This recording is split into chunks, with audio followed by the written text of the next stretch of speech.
Are they slow moving, Chief? Yeah, they're dead. They're all messed up. Must be the season of the witch. Must be the season of the witch. Blade of steel, I conjure thee, to cause all things as named by me. Go on, old man. This isn't anywhere. Hey, shooting at us, Bird. Some bitch shooting at us, Bird. Get in here, boy. Get in here. Come on, get down. Return. September of '77, a young man boards a train from Indianapolis to Pittsburgh. His name is Martin. Martin is shy, awkward, always thinking of his next move. The train is full, packed like an old sardine can. Martin waits patiently. Night falls. Passengers are sound asleep. Martin begins his preparations. A syringe is perfectly put together as a strange liquid is sucked into the needle. Martin meticulously examines his work. He's professional, careful. He's done this before. The timid man moves silently, like a shark navigating the deep, dark ocean. With diligent precision, Martin uses a small bag of tools to unlock the passenger train door. Inside his uncanny mind, we see a beautiful woman, devoid of all color. The monochromatic vision plays like a fantasy inside Martin's head. Is this a memory or delusion? Martin breaks his pause and opens the door. Inside, the room is empty, messy. The unpleasant sound of a toilet flushing startles Martin, causing the strange intruder to take a defensive position. A lone female passenger enters the frame. The woman blows her nose as Martin listens in. The soft piano keys follow the woman as she finally comes face to face with Martin. The juxtaposition between Martin's delusion and the woman standing before him is obvious. The irony. Before the woman can even panic, Martin lunges at her violently, taking her down with ease. The two struggle before Martin sticks her with the needle, all while assuring her everything is gonna be okay. Please don't scream. I just want you to go to sleep. Those would be the last words the woman would hear as she finally succumbs to the sedative injected into her after a clumsy skirmish. Martin would then produce a clean razor blade. The quirky Martin would undress himself and his victim, the two of them cramped together on the flimsy train bed. An uncomfortable moment for some viewers, followed by Martin slicing her forearm with a sharp razor blade, her warm blood awakening Martin as he begins to suck it all out, feeding himself. Martin cleans up the room, disposing his arsenal and planting the story of her untimely demise before heading off towards his next destination.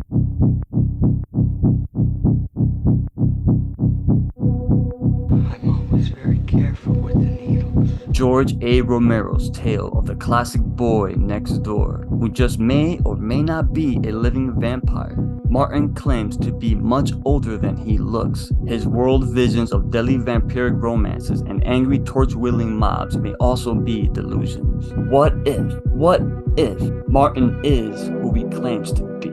Following the murder of the young woman, Martin arrives in Pittsburgh the next morning. He is met by his elderly cousin Kuda, who reluctantly agreed to take Martin into his home in Braddock, Pennsylvania, in consonance with family tradition. Kuda is a religious Catholic who fears of his family's dark and mysterious lineage. Kuda often refers to Martin as NOSFERATU, believing his younger cousin is an old-time vampire. Martin assures him there's no magic, as Kuda constantly attempts to cleanse Martin with crosses and garlic. Kuda's orphaned granddaughter Christina also lives in the old house and immediately sympathizes with Martin, denying Kuda's claims and suggesting Martin needs psychiatric help.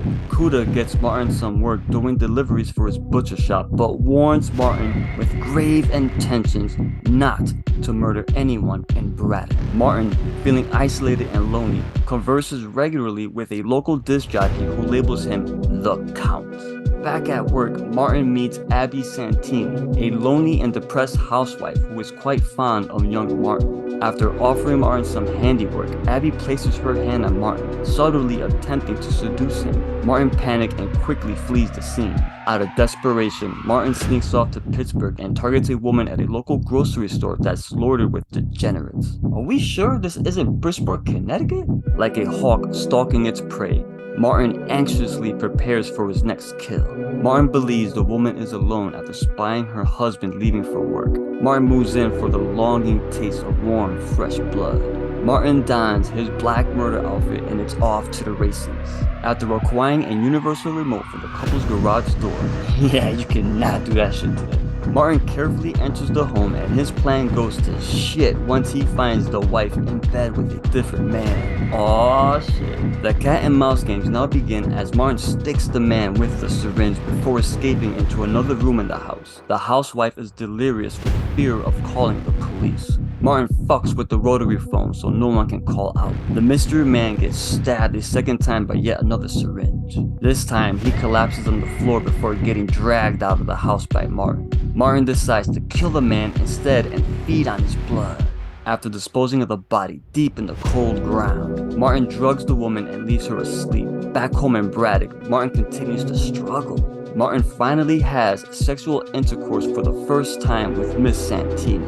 To dilute his appetite for blood, Martin enters an affair with a sad woman. I ain't gonna lie, seeing these two have sex was awkward as fuck. Christina decided she had had enough of Kuda's shit and moved out with her boyfriend Arthur, leaving Martin behind, further driving the troubled young man into a deep psychosis.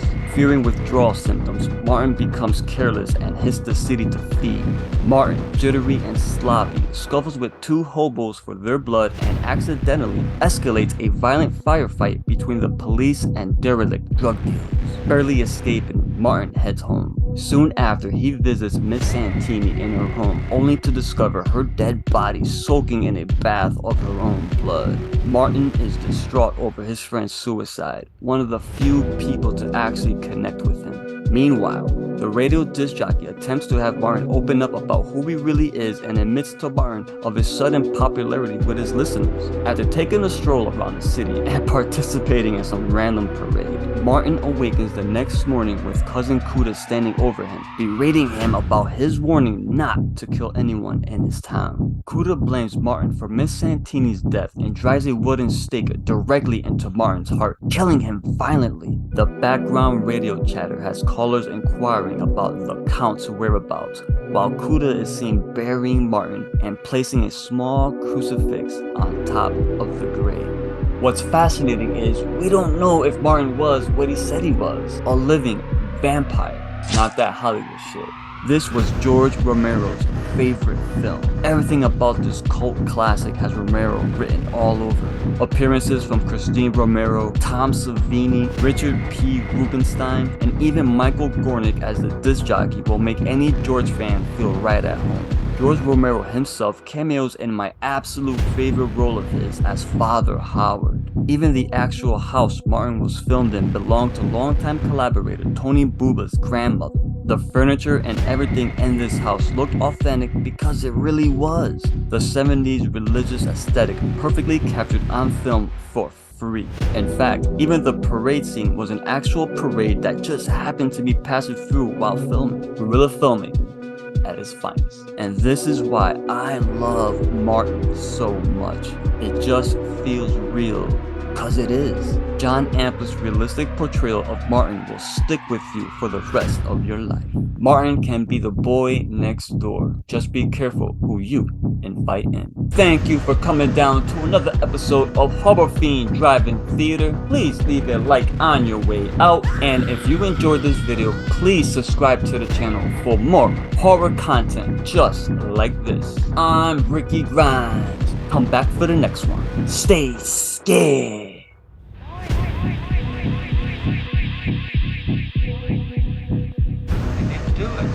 I didn't do it. Okay. I really didn't. In a way, I'm glad it's all over. I shouldn't have friends. Even for the sexy stuff.